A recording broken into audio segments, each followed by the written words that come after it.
Friends, welcome to Elixir Institute. I welcome you to the new video of the vocabulary. Today I have taken some slangs and the superfluous expressions for you to understand what exactly is right and what exactly is incorrect. I mean, what is correct and what is incorrect. Sometimes you people use superfluous cases. I mean the words which are not necessary there to use where you are using. They are being used unnecessarily, or they are not required to use there, but you are still using those. So in this video, in today's video, we are going to check it what exactly we are using which is incorrect, or what we are using which is correct. चलिए दोस्तों देख लेते हैं superfluous case. Superfluous case का मतलब होता है वो चीज जो नेसेसिटी नहीं है फिर भी आप लोग वहां यूज कर रहे हैं. तो कहीं ऐसे एक्सप्रेशंस आप तो इस्तेमाल नहीं करते. इस वीडियो को देखने के बाद में आप जान पाएंगे आप कितना अच्छा, कितना सही या कितना गलत इंग्लिश बोलते हैं एक्सप्रेशंस के तौर पर. सबसे पहला देख लेते हैं दोस्तों,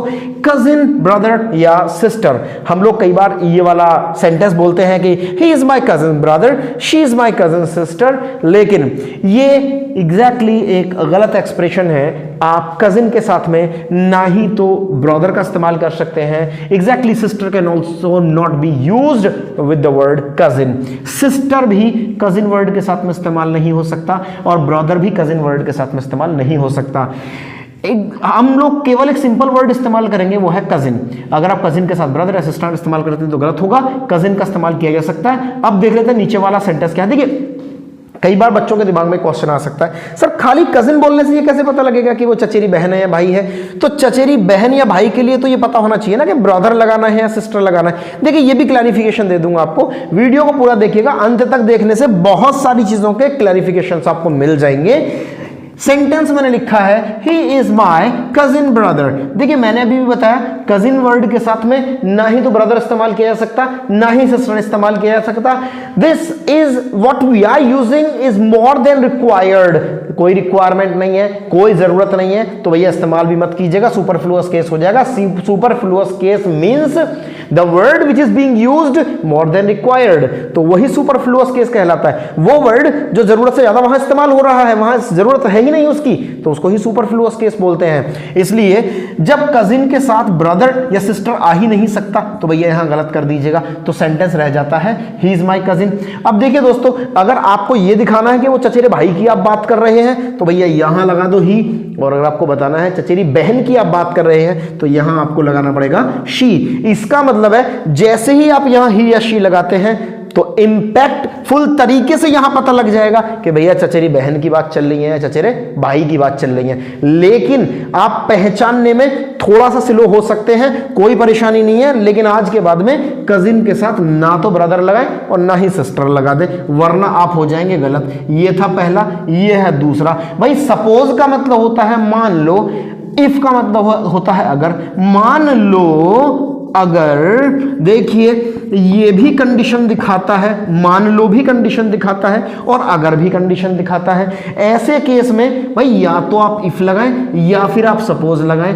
इफ के साथ सपोज या सपोज के साथ इफ, दोनों में से कोई, दोनों के दोनों एक साथ नहीं चलेंगे, दोनों में से कोई एक चल सकता है.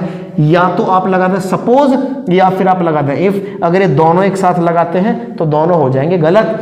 जैसे suppose I don't stay here, मान लो मैं यहां नहीं रुकता हूं, ये तो सही सेंटेंस है.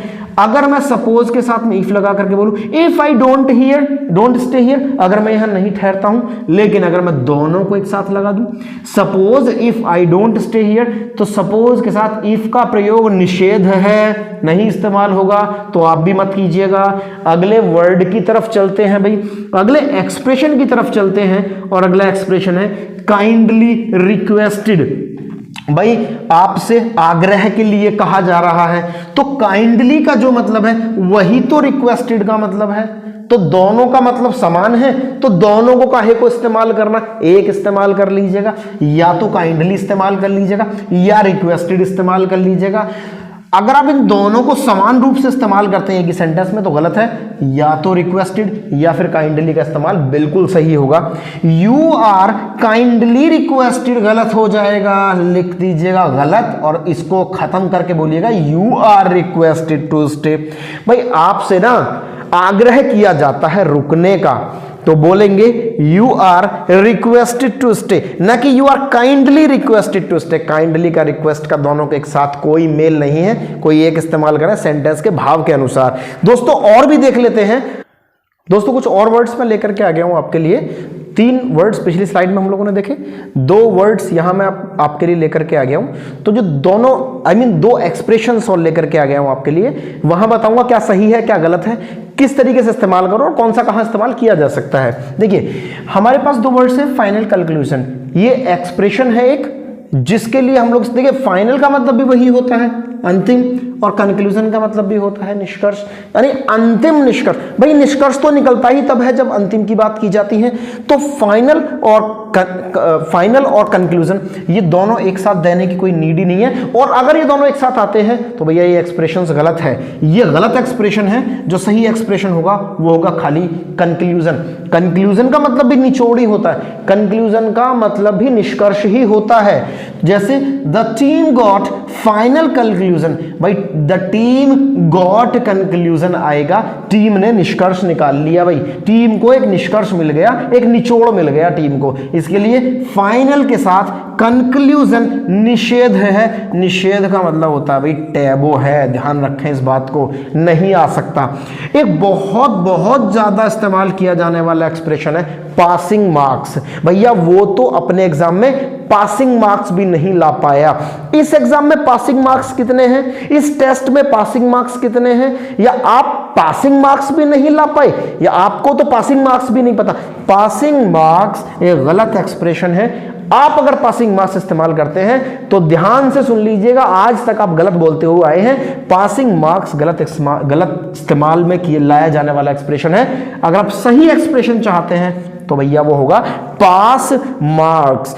पासिंग मार्क्स गलत एक्सप्रेशन है, सही एक्सप्रेशन है पास मार्क्स। जैसे what are the passing marks in this test, तो भैया पासिंग मार्क्स तो हमने देखा गलत एक्सप्रेशन है, तो इसकी जगह क्या आ जाएगा, पास मार्क्स आ जाएगा। अलग से ना लिख करके इसके आईएनजी को काट दूं तो भी चलेगा। भाई what are the pass marks in this test.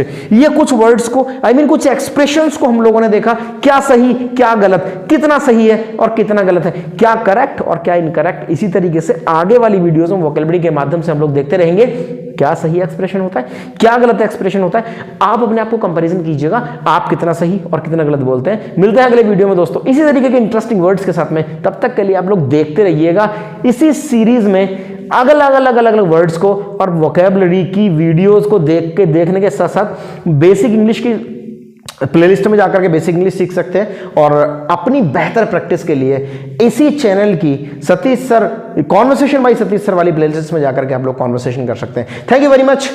अगले वीडियो में मुलाकात होगी।